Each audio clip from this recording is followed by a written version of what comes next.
Romeo and Juliet, Act 4, Scene 4, and Scene 5. Scene 4 is kind of short. So basically, what is Scene 4? Well, it's going to be the morning after Juliet has drank the potion. Basically, nurse goes into the room, finds Juliet. She screams, "My lady, Juliet, Juliet." And then everybody freaks out. And then they find her, and basically they think she's dead. All right, so moving on to Scene 4. Juliet it's in her room. And so nurse finds Juliet dead. I'm going to do air quote, dead. And what happens here, Friar Lawrence comes and he basically says a prayer over Juliet's body. And Friar Lawrence knows Juliet is not dead. So Friar Lawrence obviously got the message that the wedding's been moved up because Juliet drank the potion. He knows that now. And so there's a sense of urgency from Friar Lawrence because he's already sent a letter to Romeo saying Juliet was getting married on Thursday. And so now Lord Capulet, you think Juliet's dad would be like, "Oh, my daughter is dead." No. What is Lord Capulet crying over? He's crying over the fact that nobody is going to inherit his land, his home, his gold, his money. He says, he talks about death, and he actually personifies death. So remember, personification is giving human-like characteristics to something that's not human. And so here he talks about how death is his son-in-law. Death is his heir.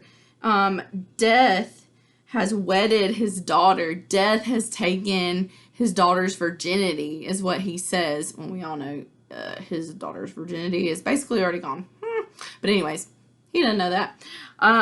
And so he's talking about how death is like now his son-in-law.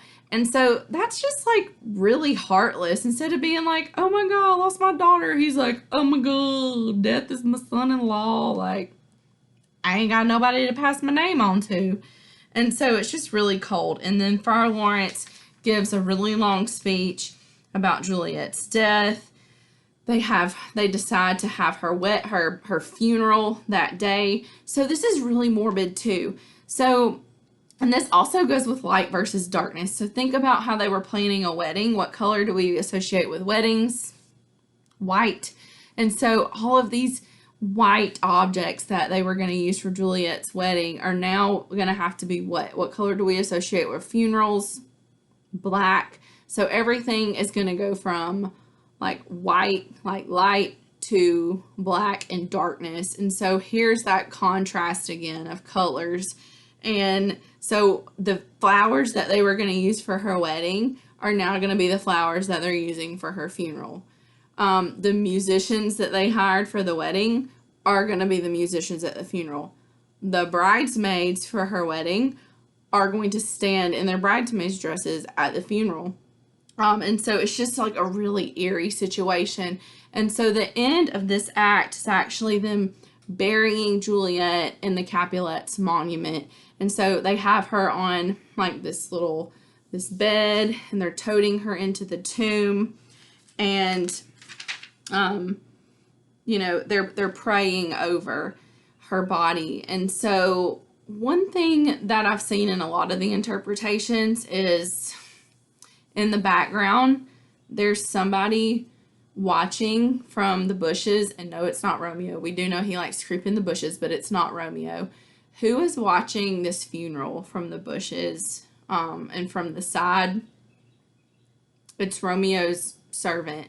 Okay, and so if it's Romeo's servant that's watching this funeral, who do you think he's going to go tell? Does the servant know that Juliet is faking her death? No, he doesn't. So he's going to think that Juliet is actually dead, which this is all this lack of communication. And so that's where we will pick up in the final act of Romeo and Juliet in Act 5.